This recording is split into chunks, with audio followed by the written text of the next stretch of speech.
Les EdTech Mondays UMOA sont soutenus par le Centre pour l'enseignement et l'apprentissage innovant de la Fondation Mastercard en partenariat avec Denso. Soyez les bienvenus dans ce nouvel épisode des EdTech Mondays UMOA. Aujourd'hui, nous abordons une thématique essentielle, construire l'infrastructure EdTech, fonds universel et au-delà. Pour en apprendre davantage, nous irons d'abord au FD Sud, le fonds de développement du service universel des télécommunications, qui fait de l'inclusion numérique une réalité. Ensuite, l'ISEP TIES, qui transforme la formation des jeunes avec l'EdTech. Puis, à Sénégal Numérique. Pour en savoir plus sur leur mission, vision et action, je suis Alexis Lekogo, Naomi Kofi Kwaku est notre interprète en langue des signes. Suivez-nous à travers ce périple immersif au cœur de l'infrastructure EdTech.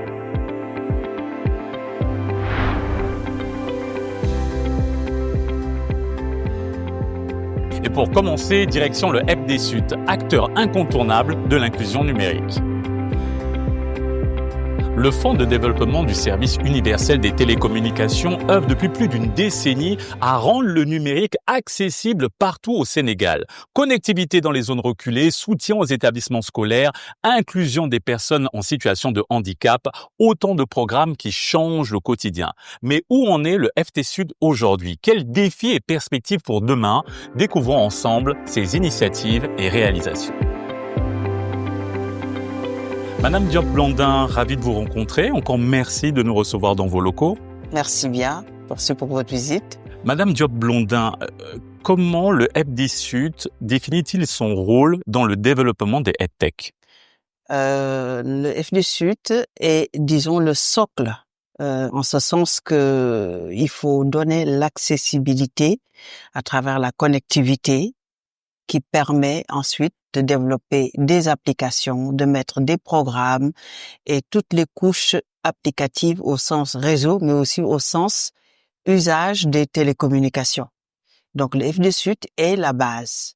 Amener la connexion et aussi l'inclusion numérique à travers l'éducation, à travers des domaines tels que la santé, l'agriculture et d'autres domaines.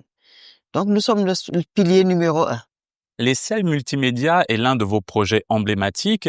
Quel impact concret chez les bénéficiaires de ces initiatives?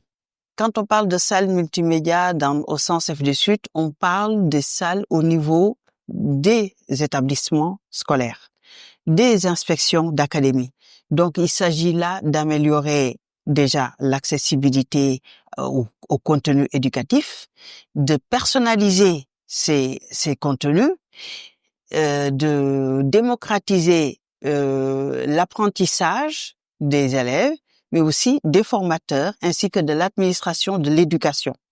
Et on attend beaucoup d'impacts socio-économiques une fois que ces caractéristiques sont bien établies. C'est le rôle des salles multimédia, qui est un projet phare au niveau de l'inclusion numérique, un des piliers de FD Sud, après la connectivité. Parlons de Digital Educ et de Handi Connect, des programmes qui visent à favoriser l'inclusion numérique.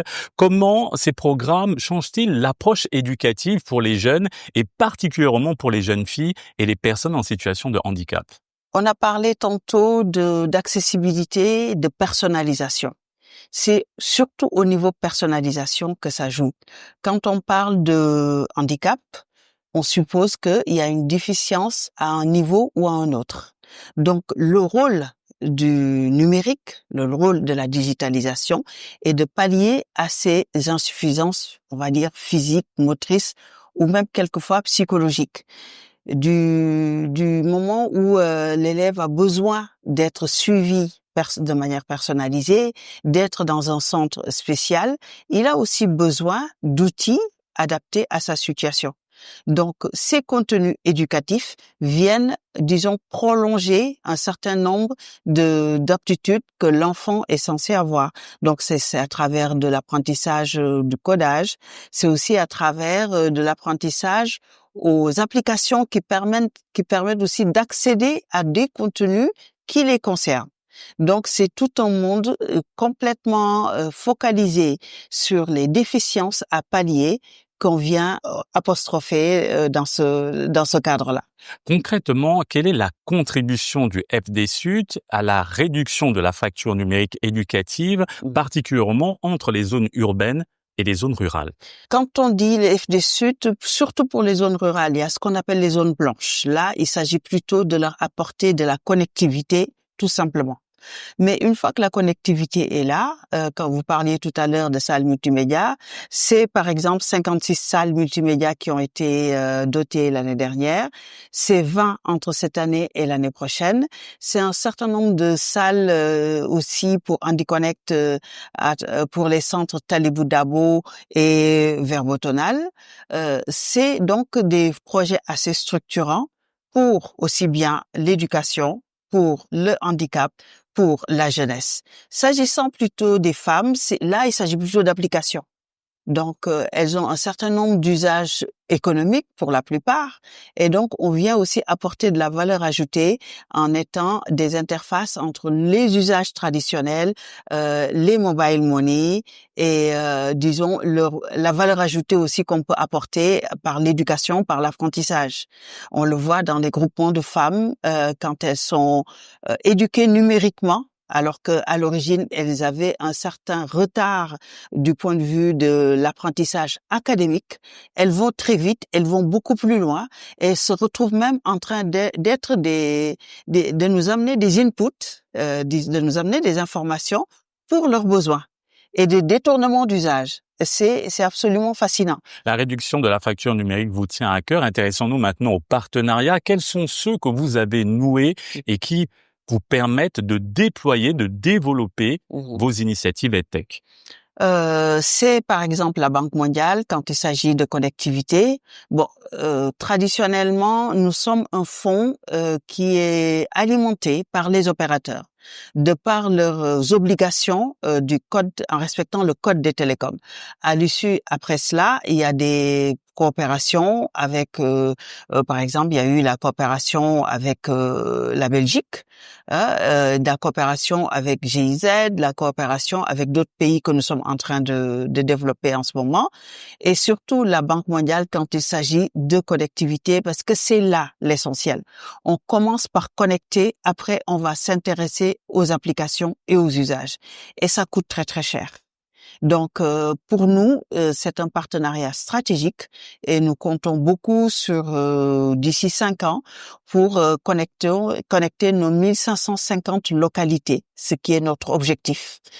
Donc, c'est beaucoup d'argent. C'est l'un de vos objectifs. Et quelles sont vos autres grandes priorités pour l'avenir, pour favoriser l'inclusion numérique et renforcer le développement des EdTech? Quand on regarde tous les apports qu'on peut apporter, on se dit qu'à partir du moment où la personne est bien formée, à partir du moment où la personne peut aller chercher des informations à l'étranger, la coopération internationale des contenus éducatifs, c'est un grand champ. Les usages, aujourd'hui, utiliser des chatbots pour avoir des informations assez vite pour quelqu'un qui sait pas écrire, vous imaginez ce que c'est. Et avoir aussi, disons, la culture de qui ce monde de quoi c'est fait. Ce monde avec ses limites, avec ses dérives, mais aussi ses opportunités. Ses opportunités. Donc l'opportunité, c'est vraiment l'éducation, la formation, les contenus à valeur ajoutée et la réduction de la fracture numérique entre les zones rurales et les zones urbaines, mais aussi les femmes et les hommes, les jeunes et les moins jeunes. Et à travers cet entretien, nous venons de comprendre combien l'action du FD-Sud est décisive pour l'inclusion numérique. Madame Diop-Blondin, encore merci pour cet entretien. Merci à vous.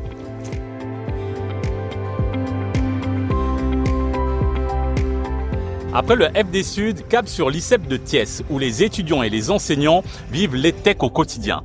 Suivez-nous.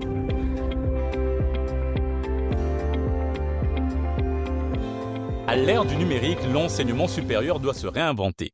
L'ICEP Thiès mise sur l'EdTech pour transformer la formation des jeunes.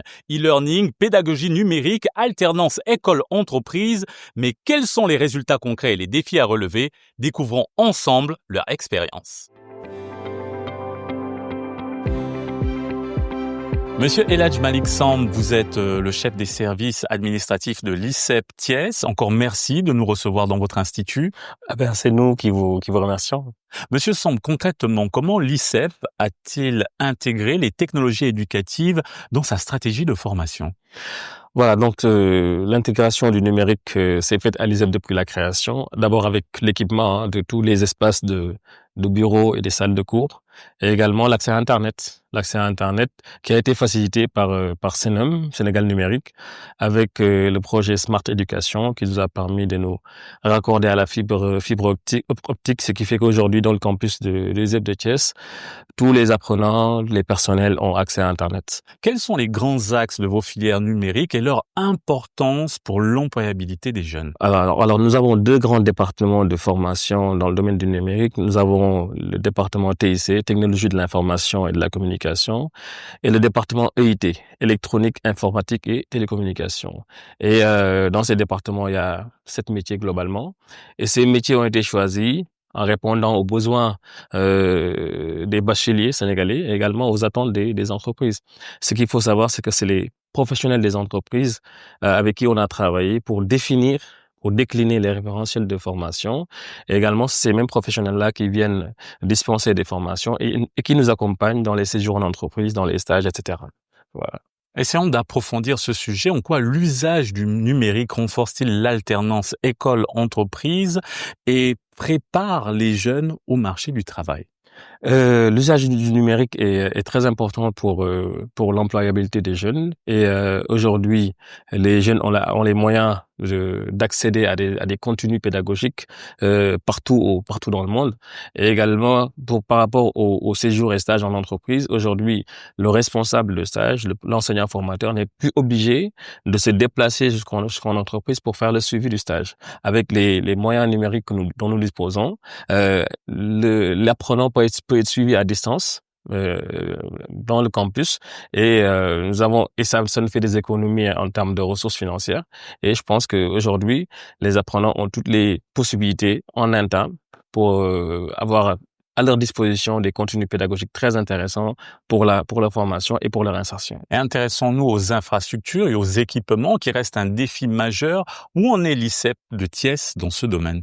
L'ICEP consacre 20% de son budget annuel à l'investissement. Donc là, quand on parle d'investissement, c'est dans tous les domaines, mais essentiellement également dans le domaine du numérique.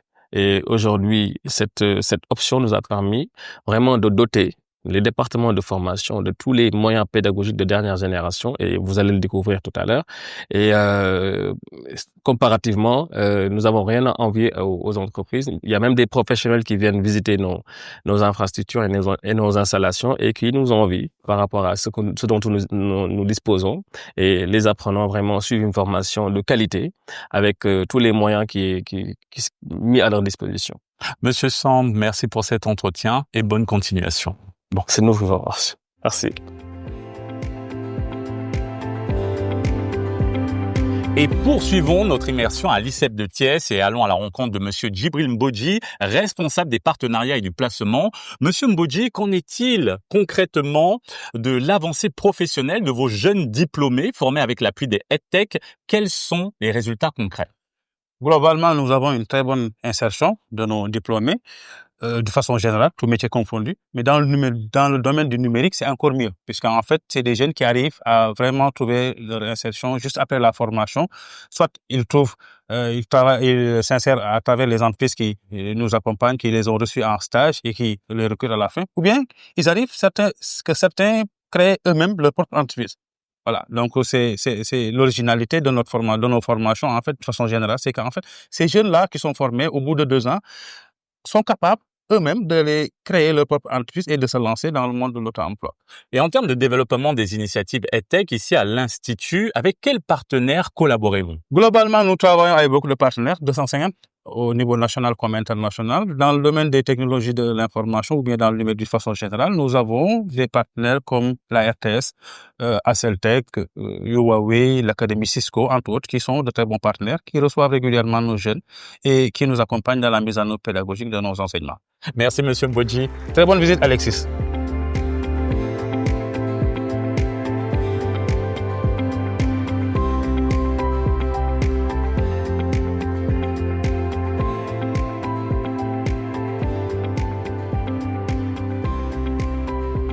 Monsieur Moussa Anne, vous êtes le responsable des ressources informatiques. Dans le cadre des EdTech que vous utilisez ici à l'ICEP Thiès, dites-nous comment fonctionne votre plateforme e-learning et l'impact qu'elle a sur la continuité pédagogique. Merci, monsieur Alexis. Bon, nous sommes dans l'écosystème Google qui nous a permis d'avoir ici donc des comptes institutionnels qui nous permettent maintenant d'exploiter donc la plateforme. Et sur cette plateforme, nous avons pu dérouler donc l'ensemble donc de nos activités pédagogiques. Autrement dit, on parle même de continuité pédagogique. Parallèlement aussi, nous sommes en train de développer ici donc une plateforme modèle qui nous permet aussi d'être beaucoup plus autonome. Et un mot sur la formation qui se déroule en ce moment.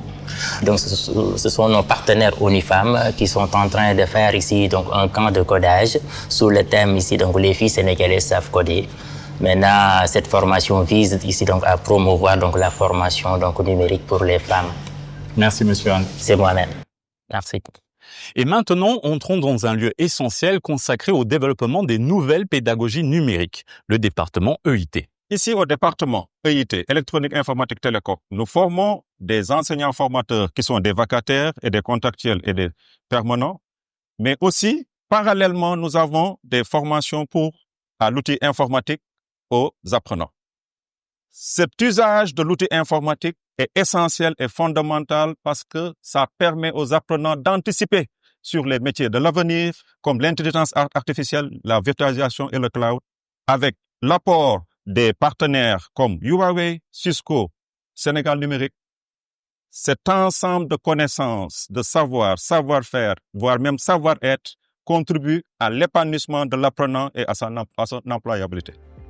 Rejoignons maintenant la salle TIC. C'est ici que formateurs et apprenants explorent concrètement les outils EdTech et leur application dans la formation. L'utilisation des outils numériques au niveau du département TIC est incontournable dans la mesure où, une fois que les apprenants sont en contact avec ces outils, ils ont plus de motivation, plus de créativité parce qu'ils voient tout de suite le résultat à travers la pratique et aussi leur façon d'interroger un peu ces outils pour créer quelque chose de nouveau et d'innovant qu'ils n'ont jamais, en tout cas, vu auparavant. Utiliser un ordinateur aujourd'hui devient très important.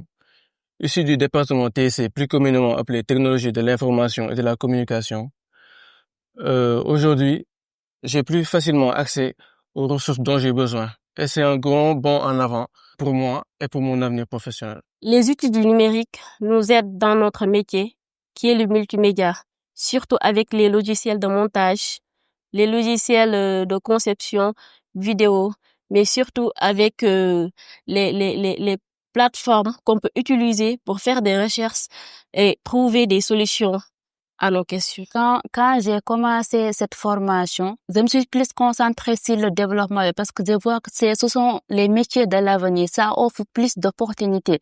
Et donc, je compte m'y concentrer plus parce que quand on voit les métiers comme l'infographie, c'est tellement menacé par l'IA. Donc, je me dis que je vais plus me focaliser sur le développement web. Comme que j'ai commencé à avoir de la passion, j'ai commencé à aimer ce métier. Donc, je vais plus me concentrer sur cela. Voici une démonstration claire que l'innovation numérique peut transformer la formation. Mais pour aller plus loin, il faut des institutions fortes et des partenariats solides. C'est ce que nous allons explorer tout de suite à Sénégal Numérique SA.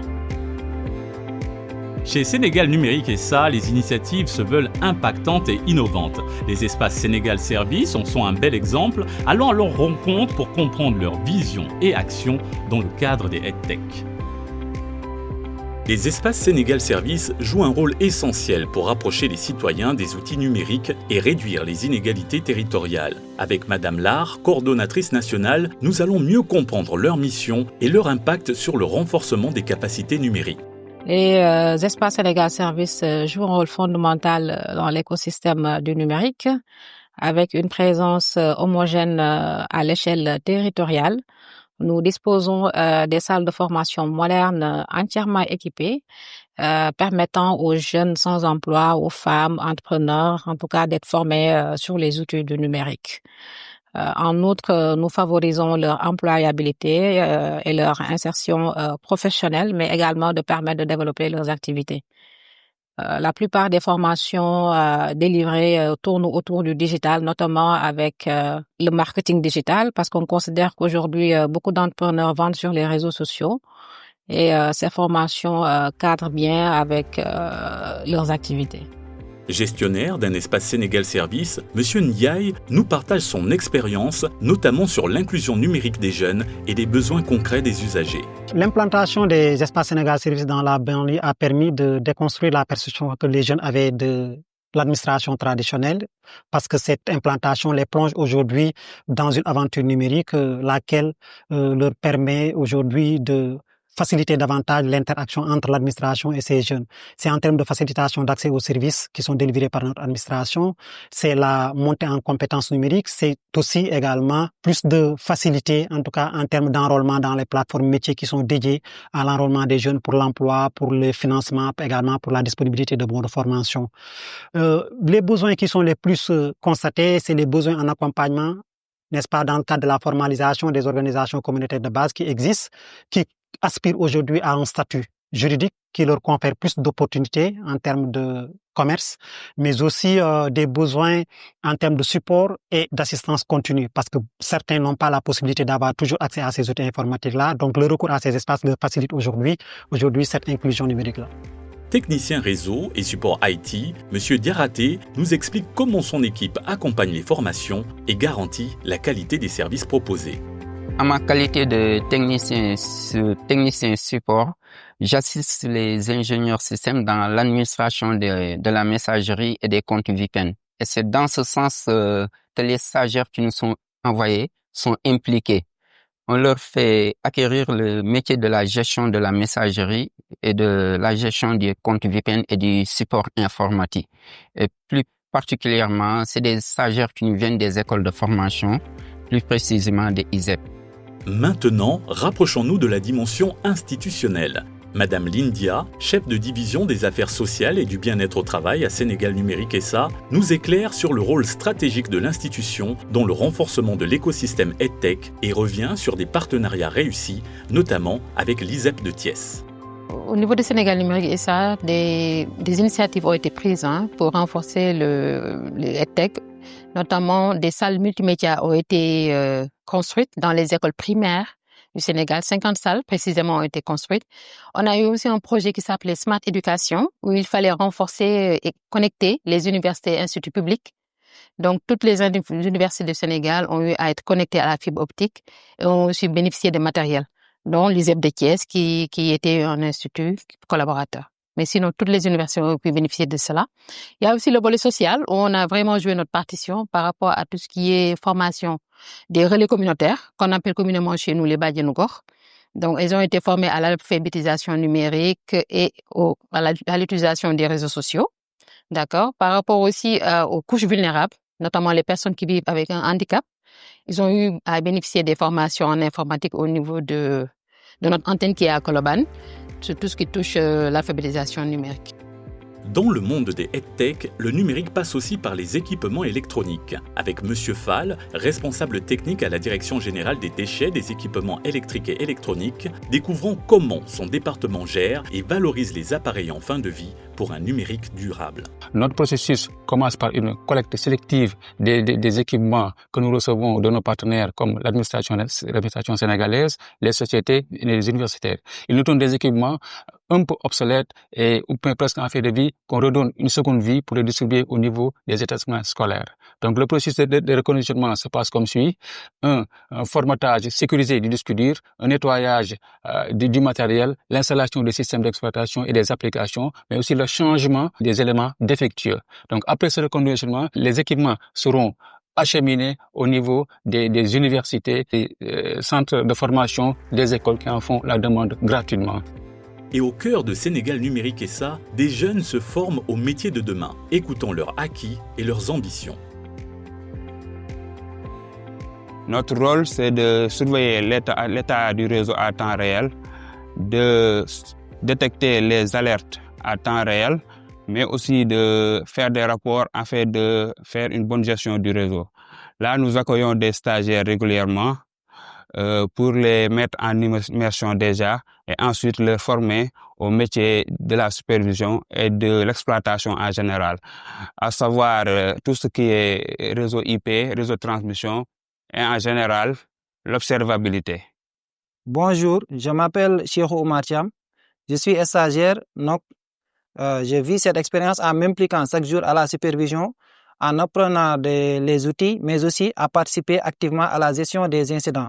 Cette expérience m'a permis de consolider mes compétences théoriques, d'avoir une vision globale de la chaîne d'approvisionnement, mais aussi d'apprendre certains outils que je n'avais pas eu connaissance à l'école, mais aussi de développer mon sens de travail d'équipe, mais aussi de savoir l'importance qu'a un centre de supervision pour le bon fonctionnement de toute infrastructure réseau. Et c'est ainsi que s'achève ce voyage au cœur de la construction de l'infrastructure EdTech. Nous avons pu voir des acteurs engagés et des initiatives innovantes. Encore merci de nous avoir suivis et à bientôt pour un nouvel épisode des EdTech Monday UMOA.